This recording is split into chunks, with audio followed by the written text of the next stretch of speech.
In the War of the Sixth Coalition, a coalition of Austria, Prussia, Russia, the United Kingdom, Portugal, Sweden, Spain and a number of German states finally defeated France and drove Napoleon into exile on Elba. After the disastrous French invasion of Russia, the Continental Powers joined Russia, the United Kingdom, Portugal and the rebels in Spain. With their armies reorganized, they drove Napoleon out of Germany in 1813 and invaded France in 1814, forcing Napoleon to abdicate and restoring the Bourbons. The War of the Sixth Coalition included the battles of La One-Quartaine, Bautzen, Dresden and the epic Battle of Leipzig, which was the largest battle in European history before the First World War. Ultimately, Napoleon's earlier setbacks in Russia and Germany proved to be the seeds of his undoing, and the Allies occupied Paris, forcing his abdication. Invasion of Russia. In 1812 Napoleon invaded Russia to compel Emperor Alexander I to remain in the continental system. The Grand Army Copyright consisting of as many as 650,000 men, crossed the Neman River on June 23, 1812. Russia proclaimed a patriotic war, while Napoleon proclaimed a Second Polish War. But against the expectations of the Poles, who supplied almost 100,000 troops for the invasion force, and having in mind further negotiations with Russia, he avoided any concessions toward Poland. Russian forces fell back, destroying everything potentially of use to the invaders until giving battle at Borodino, where the two great armies fought a devastating but inconclusive battle. Following the battle the Russians withdrew, thus opening the road to Moscow. By September 14 the French had occupied Moscow but found the city practically empty. Alexander I refused to capitulate, leaving the French in the abandoned city of Moscow with little food, shelter and winter approaching. In these circumstances, and with no clear path to victory, Napoleon was forced to withdraw from Moscow. So began the disastrous Great Retreat, during which the retreating army came under increasing pressure due to lack of food, desertions, and increasingly harsh winter weather, all while under continual attack by the Russian army led by Commander-in-Chief Mikhail Kutuzov, and other militias. Total losses of the Grand Army were at least 370,000 casualties as a result of fighting, starvation and the freezing weather conditions, and 200,000 captured. By November, only 27,000 fit soldiers recrossed the Berezina River. Napoleon now left his army to return to Paris and prepare a defense of Poland against the advancing Russians. The situation was not as dire as it might at first have seemed. The Russians had also lost around 400,000 men and their army was similarly depleted. However, they had the advantage of shorter supply lines and were able to replenish their armies with greater speed than the French, especially because Napoleon's losses of cavalry and wagons were irreplaceable. Formation of the Sixth Coalition. The Convention of Tauroggen was a truce signed December 30, 1812 at Tauroggen, between Generalleutnant Ludwig Yorck von Wartenberg on behalf of his Prussian troops, and by General Hans Karl von Diebitsch of the Russian army. According to the Treaty of Tilsit, Prussia had to support Napoleon's invasion of Russia.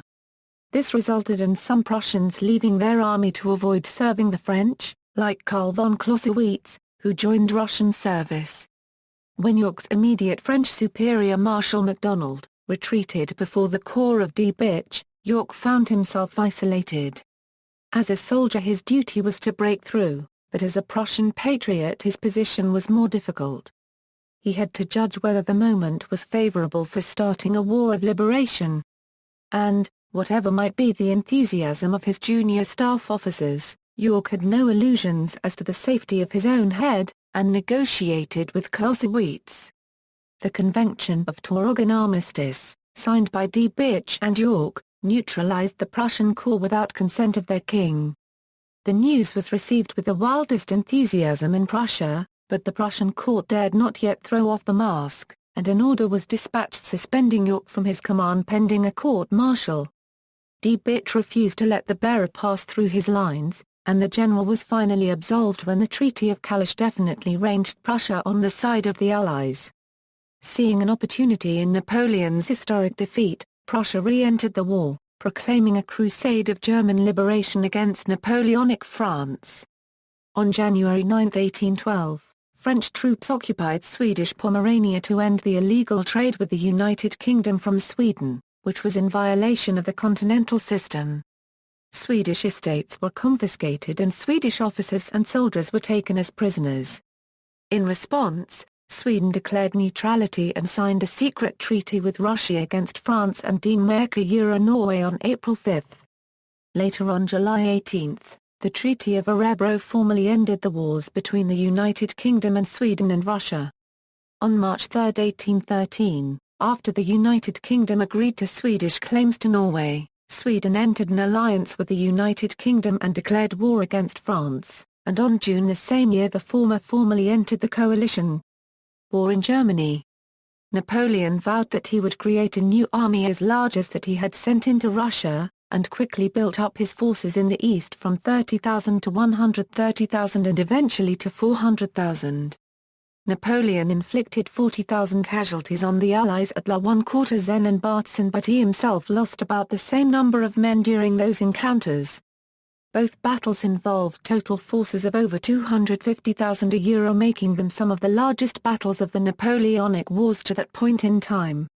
The belligerents declared an armistice from June 4, 1813 and lasting until August 13, during which time both sides attempted to recover from approximately 250,000 losses since April.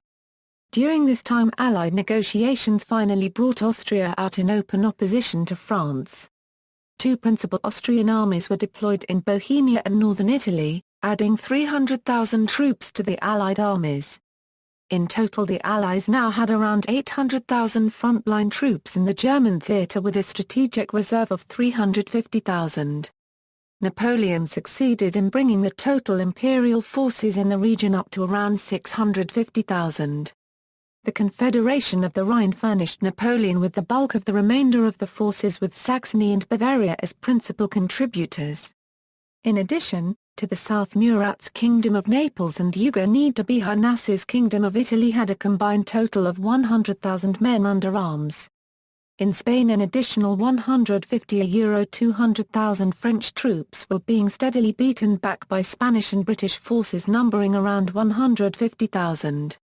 Thus in total around 900,000 French troops were opposed in all theatres by somewhere around 1 million Allied troops. Following the end of the armistice, Napoleon seemed to have regained the initiative at Dresden, where he defeated a numerically superior Allied army and inflicted enormous casualties, while sustaining relatively few. However, at about the same time Oudenot's thrust towards Berlin was beaten back, and the French sustained several defeats in the north at Grossbrunn, Katzbach and Dennewitz.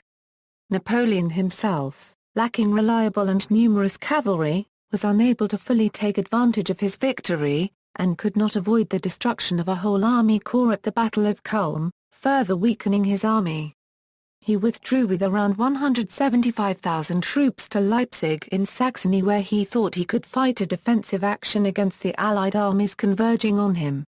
There, at the so-called Battle of Nations, a French army, ultimately reinforced to 191,000, found itself faced by three Allied armies converging on it, ultimately totaling more than 430,000 troops. Over the following days the battle resulted in a defeat for Napoleon, who however was still able to manage a relatively orderly retreat westwards. However, as the French forces were pulling across the Ulster, the bridge was prematurely blown and 30,000 troops were stranded to be taken prisoner by the Allied forces. Napoleon defeated an army of his former ally Bavaria at the Battle of Hanau before pulling what was left of his forces back into France. Meanwhile, Davout's corps continued to hold out in its siege of Hamburg, where it became the last imperial force east of the Rhine. The Allies offered peace terms in the Frankfurt Proposals in November 1813. Napoleon would remain as Emperor of France, but it would be reduced to its natural frontiers. That meant that France could retain control of Belgium, Savoy and the Rhineland, while giving up control of all the rest, including all of Poland, Spain and the Netherlands, and most of Italy and Germany. Metternich told Napoleon these were the best terms the Allies were likely to offer. After further victories, the terms would be harsher and harsher. Metternich's motivation was to maintain France as a balance against Russian threats, while ending the highly destabilizing series of wars. Napoleon, expecting to win the war, delayed too long and lost this opportunity. By December the Allies had withdrawn the offer. When his back was to the wall in 1814 he tried to reopen peace negotiations on the basis of accepting the Frankfurt proposals. The Allies now had new, harsher terms that included the retreat of France to its 1791 boundaries, which meant the loss of Belgium. Napoleon adamantly refused. War in Denmark. In December 1813, the Swedish army attacked Danish troops in Holstein. General Anders Skja Paragraph Hildebrand defeated the Danes at Bonner Paragraph Ed on December 7, 1813. 3 days later, the Danish Auxiliary Corps scored a victory over the Swedes at Sehested. However, the Danish victory could not change the course of war. On January 14, 1814, the Treaty of Kiel was concluded between Sweden and Denmark-Norway. By the terms of the treaty, Norway was to be ceded to the King of Sweden. However, the Norwegians rejected this, declaring independence and adopting their own constitution on May 17. On July 27, Swedish forces invaded Norway. After a short war, an armistice was concluded on August 14.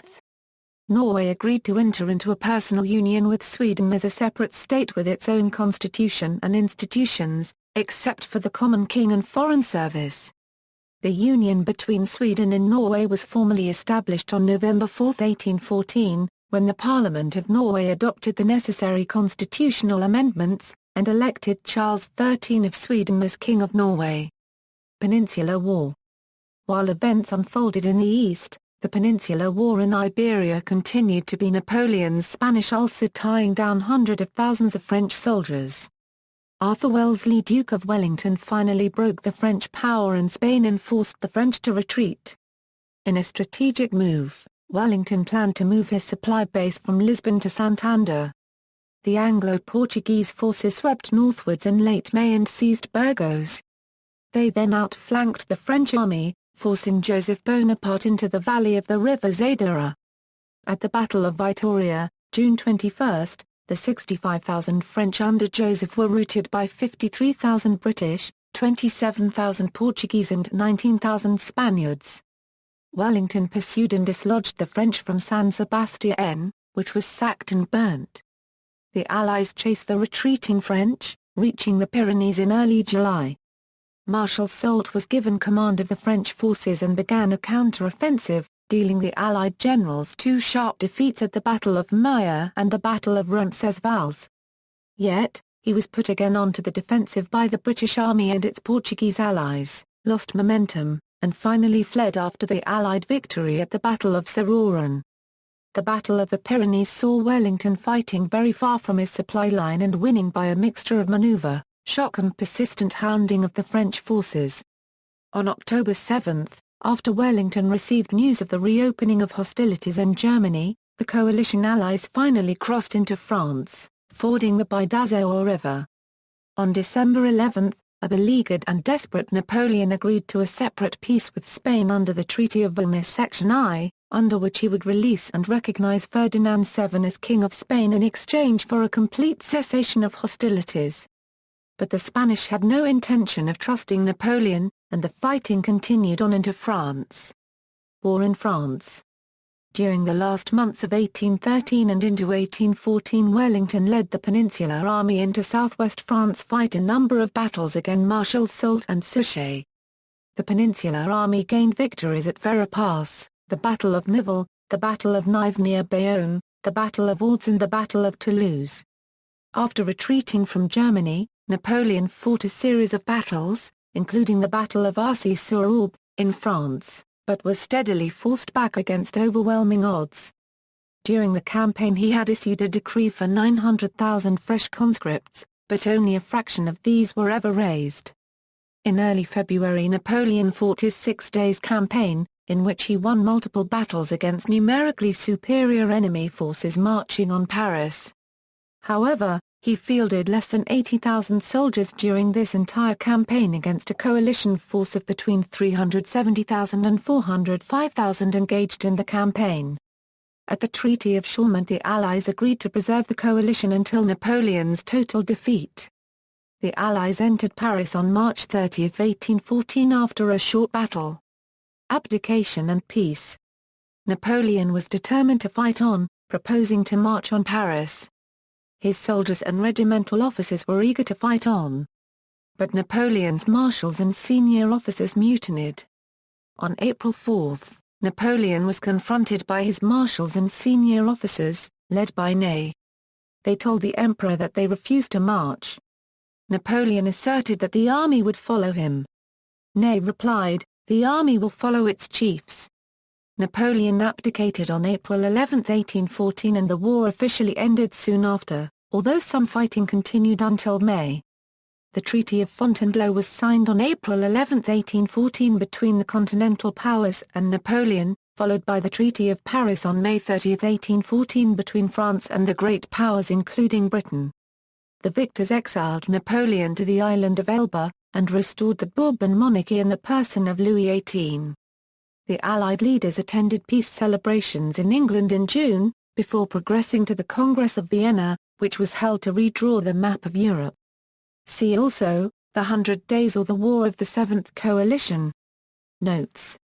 References: Ellis, Geoffrey, Napoleon, Profiles in Power, Routledge, pages 100, ISBN 9781317874706, Hodgson, William, The Life of Napoleon Bonaparte, once Emperor of the French, who died in exile, at St. Helena, after a captivity of 6 years' duration, Orlando Hodgson, Merriman, John, A History of Modern Europe, W. W. Norton Company, pages 579, Maud, Frederick Natasche, Napoleonic Campaigns, in Chisholm, Hugh, Encyclopædia Britannica 19, Cambridge University Press, pages 212–236, Riley. J.P., Napoleon and the World War of 1813, Lessons in Coalition Warfighting, Routledge, pages 206, Robinson, Charles Walker, Peninsular War, in Chisholm, Hugh, Encyclopædia Britannica 21, Cambridge University Press, Ross, Stephen T., European Diplomatic History 1789–1815, France against Europe, pages 342–344.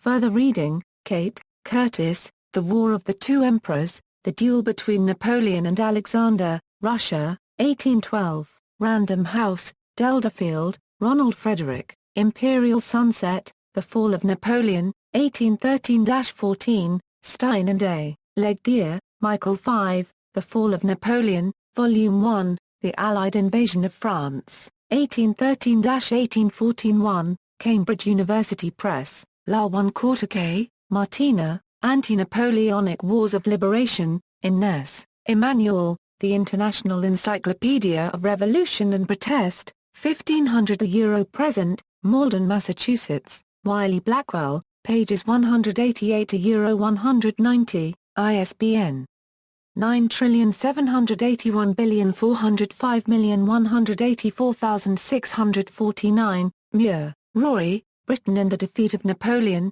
1807–1815, Yale University Press, Breen, Richard K., 1812, Napoleon's Russian Campaign, Rothenburg, Gunter Erich, The Napoleonic Wars, London, Castle, ISBN 0304359831, Riley, Jonathan P., Napoleon and the World War of 1813, Lessons in Coalition Warfighting, Psychology Press, Spring, Lawrence, 1812, Russia's Patriotic War. External links: Napoleon, His Armies and Tactics, collection of historical e-books about the War of the Sixth Coalition.